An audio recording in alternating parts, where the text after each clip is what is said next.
Na aula passada, nós aprendemos sobre o período antediluviano.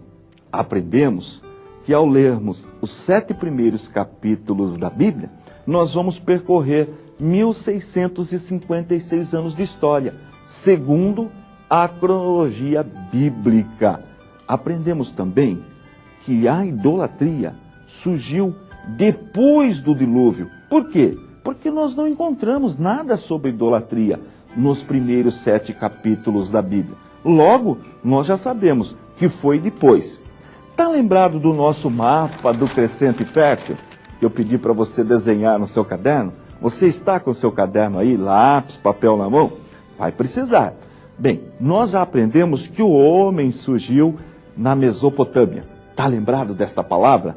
Meso quer dizer meio, Potâmia, rio, região entre rios, Mesopotâmia. O homem surgiu nesta região. Agora, você tem ideia onde a arca parou? Vamos ver na Bíblia? Abra sua Bíblia, de preferência a Bíblia apologética. Eu já disse que todo o nosso curso eu vou tomar como base a Bíblia apologética.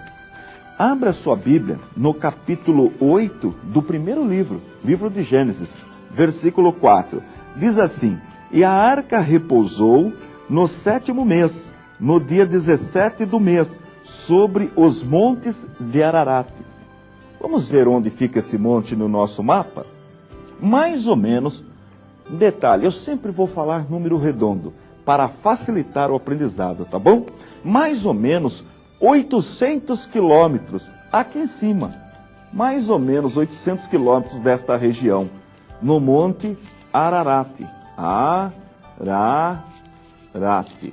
Escreva aí, Monte Ararat. Escreveu aí no seu caderno? Bem, neste monte a arca pousou. Depois eles desceram e vieram morar novamente nesta região.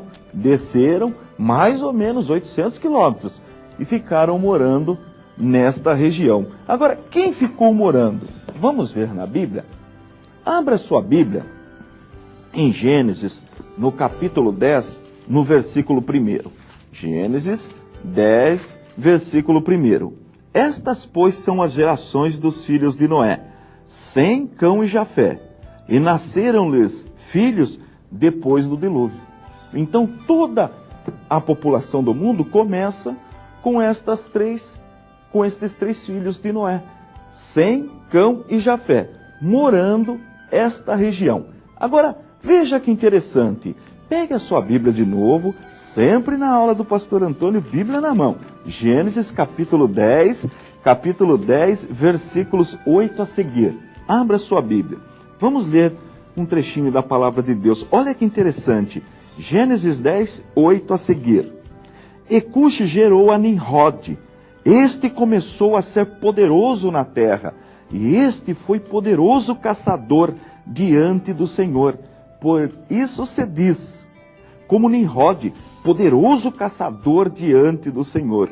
E o princípio do seu reino foi Babel, Ereque, Acade e Calné, na terra de Sinar.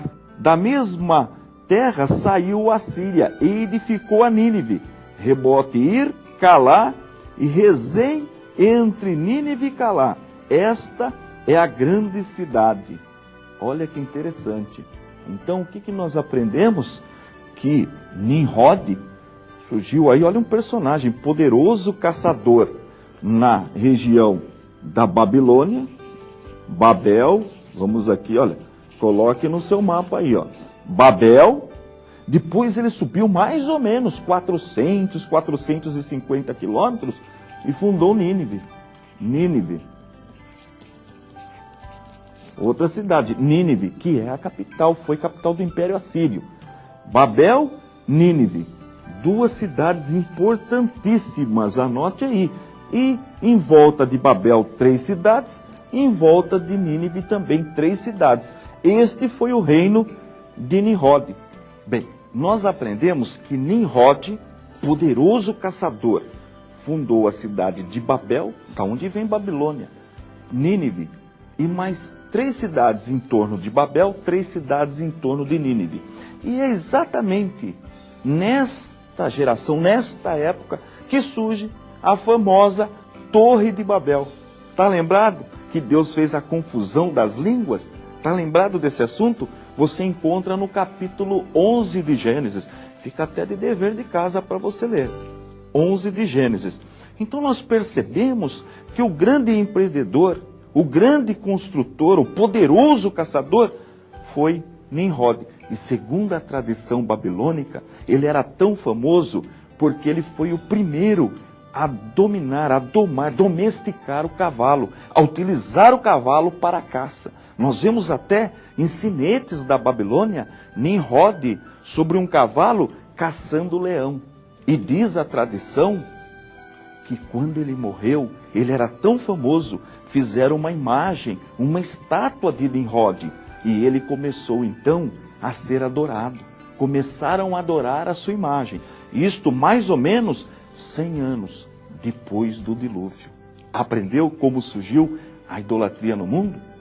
Então nós concluímos na aula de hoje que todas as religiões que levam seus adeptos a se prostrarem diante de imagens de escultura têm a sua origem na Babilônia, mais ou menos 100 anos depois do dilúvio. Tá bom?